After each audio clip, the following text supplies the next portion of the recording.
No, I'd say charcuterie is one of the best examples of both like cultural expression, but also like social communicative expression. I mean, food is a very traditional form of communication in humans. You know, like everyone has to eat. It's one of the static variables in everyone's life. We all have to eat.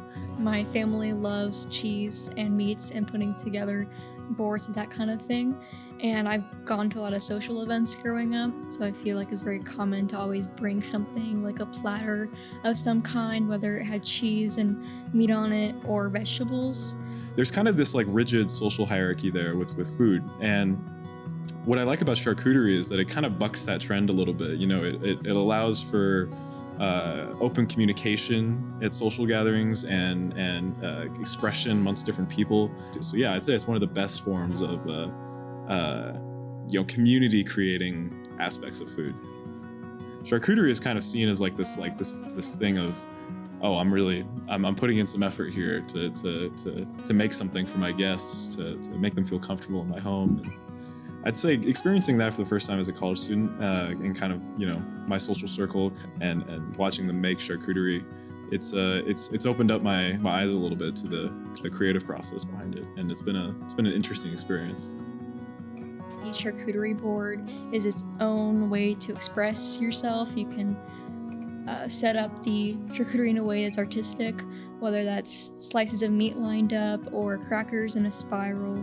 You have to think about the colors, like as I'm combining different things, grapes and cheese or strawberries, how do those colors pop out? And then what are ways that I can set up the food in a way that is pleasing to look at? Such as I might want to slice some strawberries and line up the slices, or I want to think about the direction of where I lay out the ingredients on a artboard. You're kind of designing the space with the food. I always go for the cheese and the meat, of course. I also like cherry tomatoes and ranch, or sugar snap peas. I like to have a little bit of vegetables with my meat and cheese. I'm a huge cheese guy. Love funky cheese, love interesting cheese, love blue cheese.